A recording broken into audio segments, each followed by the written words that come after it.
On the morning of March 2, 1974, a cold, gray day enveloped the model prison in Barcelona, Spain.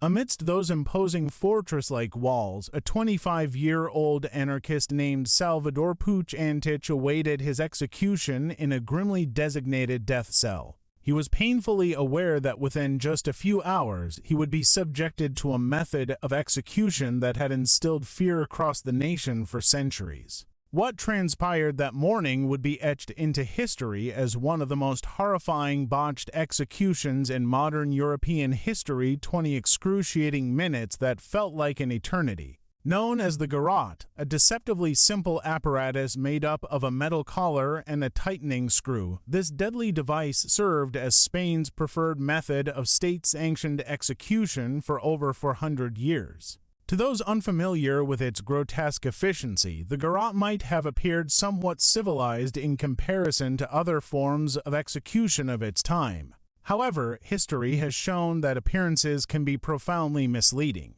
Salvador Puig Antich's last moments, while tragic, also symbolize a critical juncture in Spain's transition from a dictatorship to a fledgling democracy. The story of the garrote transcends the plight of one individual.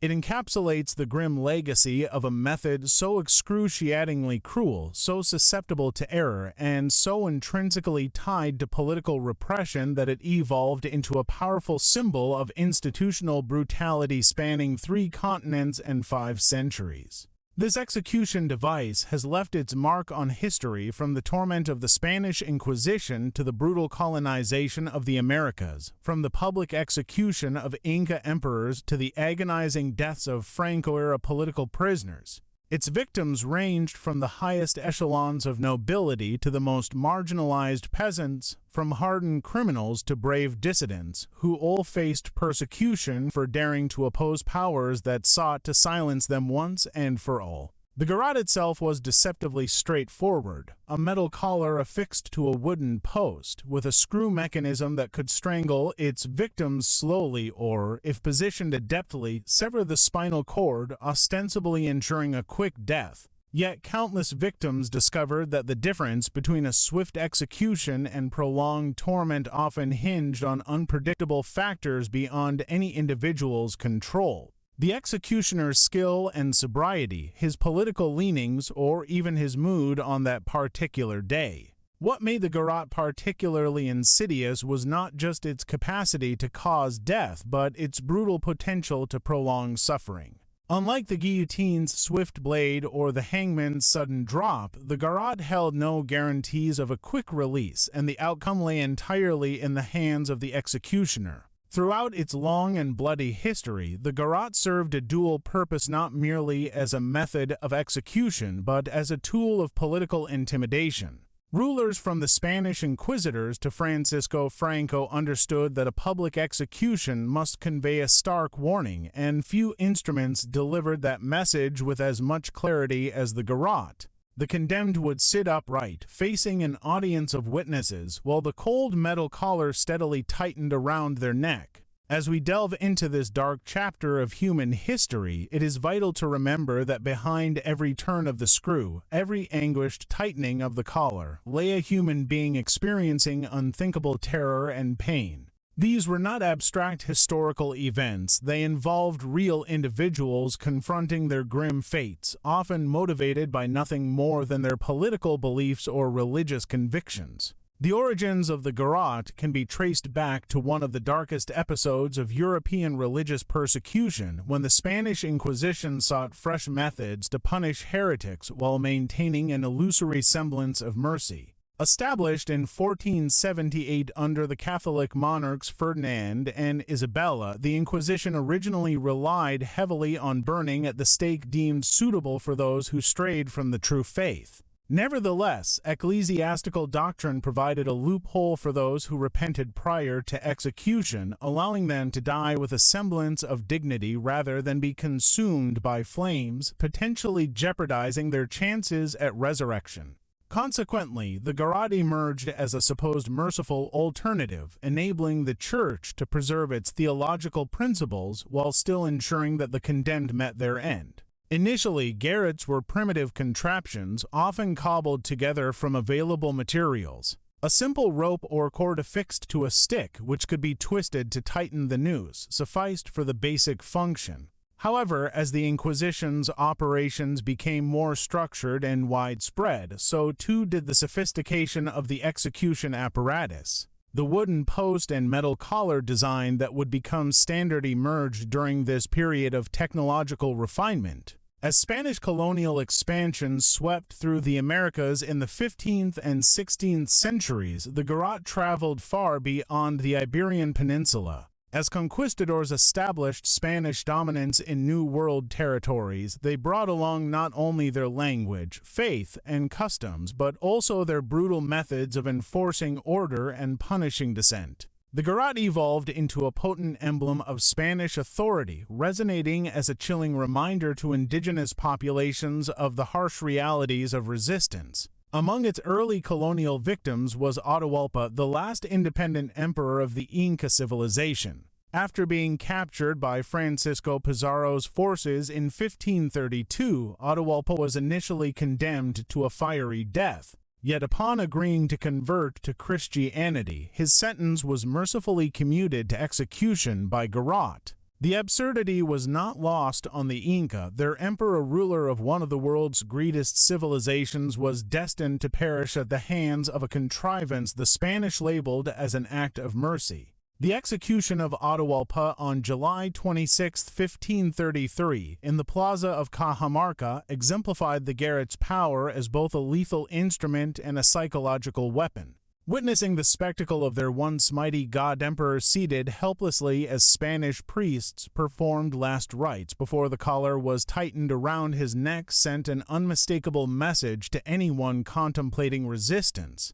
The Inca Empire, which had withstood vast challenges throughout its history, began to erode not merely from military defeat, but through the demoralization stemming from watching their leaders' public humiliation and execution. As Spanish colonial governance became more entrenched, the garrote transitioned from an ad hoc execution method to a standardized piece of judicial equipment. Colonial courts throughout the Americas adopted meticulous protocols for its use, detailing everything from the construction of the device to the positioning of the condemned. These regulations mirrored the Spanish crown's desire to systematize and legitimize a practice fundamentally steeped in cruelty. The psychological ramifications of the garrote extended well beyond its immediate victims. Unlike other execution methods that might allow for a moment of defiance or a final proclamation, the garrote relegated the condemned to a state of utter powerlessness. Seated against the wooden post with their arms bound, the victim was forced to await the executioner's approach from behind, ensuring that their final vision would not be of the one responsible for their death, but rather the faces of witnesses gathered to observe the gruesome event. By the 19th century, the garrote had evolved from an improvised instrument of torture into Spain's primary method of civil execution, superseding the noble privilege of decapitation that had previously been reserved for the aristocracy. This so-called democratization of death reflected broader social changes permeating Europe at the time, as old feudal hierarchies gave way to increasingly egalitarian, albeit still equally ruthless, systems of justice. The modern garrote of this period marked a significant technological advancement over its medieval predecessors. Crafted from carefully forged iron and precisely fitted components, these devices were engineered for maximum efficacy. The collar was designed to snugly encase the neck, while the screw mechanism afforded the executioner precise control over the pressure applied. A sharp metal spike, known as the crucia, was often incorporated into the back of the collar, intended to pierce the base of the skull and sever the spinal cord for an ostensibly instantaneous death. Spanish legal codes of the 19th century meticulously outlined the procedures governing garrote executions, dictating even the positioning of the condemned and the requisite number of turns for the screw mechanism.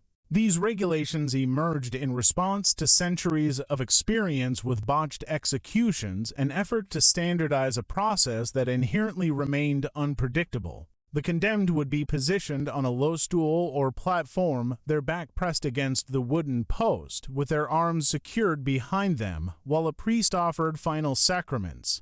During this time, the role of the executioner, known as the verdugo, underwent a transformation into a more professionalized vocation. No longer a haphazard appointment, these men became institutional employees, tasked with specific training in the Garrote's operation. They received comprehensive instruction on anatomy, the correct positioning of the collar, and the optimal pressure required based on varying body types. Despite these advancements in professionalism, the human element remained the device's Achilles heel. Regional variations of the garrote emerged throughout Spain's provinces, each reflecting local customs and technical innovations. The Catalan version featured more intricate seating and restraint systems, while the Andalusian model boasted additional spikes designed to ensure complete severance of the spinal cord. These modifications illustrated an ongoing obsession with refining what was, at its core, an imperfect and often unreliable process. The reputation of the garrote for catastrophic failure became legendary among both executioners and their victims. Even when conducted with precision, the device could falter dramatically. If positioned too high on the neck, it might crush the trachea and larynx without severing the spinal cord, resulting in a protracted and agonizing death by strangulation lasting 15 minutes or longer. Conversely, if adjusted too low, it could miss vital vertebrae entirely, resulting in a grotesque situation where the victim remained conscious while suffering excruciating trauma to the base of the skull. Environmental conditions like temperature fluctuations and humidity could significantly impact the device's performance, causing metal components to expand or contract or wooden posts to warp, ultimately altering the alignment of crucial mechanisms. These seemingly minor technical issues could dictate the difference between a swift death and prolonged agony, traumatizing not only the condemned but also the witnesses compelled to observe the brutal spectacle. The Spanish government's commitment to the garrote was a reflection of broader attitudes toward crime, punishment, and social order that persisted well into the 20th century. Unlike other European nations that began to question the morality and efficacy of capital punishment, Spain clung steadfastly to the belief in execution as both a deterrent and a symbol of state authority. The garrote, blending technological precision with medieval savagery, epitomized this conservative worldview regarding criminal justice. Moreover, the garrote's influence extended far beyond Spain's borders, finding applications in diverse cultures and political systems that shared a common reliance on intimidating execution methods. The Ottoman Empire, a vast multicultural entity stretching from the Balkans to the Arabian Peninsula, adopted its own version of the garrote, primarily reserved for the execution of nobility and high-ranking officials whose demise warranted a more dignified death than mere decapitation or strangulation. Ottoman executioners, known as Khalids, developed unique techniques for operating the garrote, often integrating elements from traditional Turkish methods. These executions typically occurred in private during palace coups or political purges, thereby infusing symbolic significance into the act of death. Similarly, Chinese imperial courts employed garrote-like instruments, particularly during periods of political unrest when conventional execution methods were deemed insufficient for addressing high-profile political prisoners. Chinese adaptations often merged traditional torture devices with garrote characteristics, creating hybrids that function not only as execution tools but also as instruments of interrogation. The psychological impact of these devices was deemed just as crucial as their lethal utility. The colonial expansions undertaken by European powers during the 18th and 19th centuries facilitated the dissemination of various forms of the garrote to Africa, Asia, and the Pacific. French, Portuguese, and Dutch colonial authorities routinely adopted Spanish-style garrotes in their territories, recognizing the device's effectiveness as both an execution method and an emblem of colonial dominance. Indigenous populations were often compelled to witness public executions using the garrote, serving as stark demonstrations of European power and the dire consequences of resistance. In many colonial scenarios, the garrote became intertwined not merely with criminal justice but also with the oppressive cultural hegemony enforced by colonizers. In telling the story of the garrote, we not only recount the tragic fate of individual victims like Salvador Puig,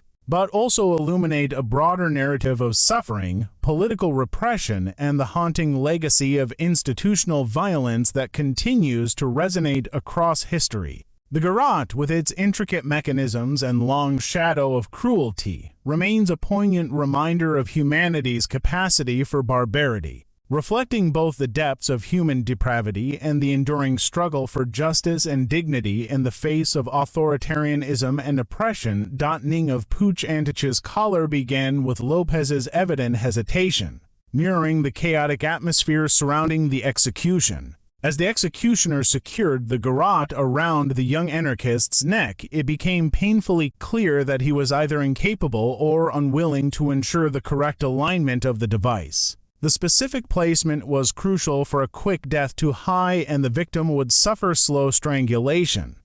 Too low, and the intent of instant severance of the spinal cord would be compromised. As Lopez began to tighten the screw mechanism, the horror of the moment unfolded. Witnesses described Puig's expression shifting from calm acceptance to a visceral display of panic as the collar constricted mercilessly. Rather than swiftly incapacitating him, the garrote was crushing his airway. Reports indicate that he remained conscious for several agonizing minutes, grappling with an excruciating awareness of his predicament, while the audience looked on in a mixture of horror and fascination.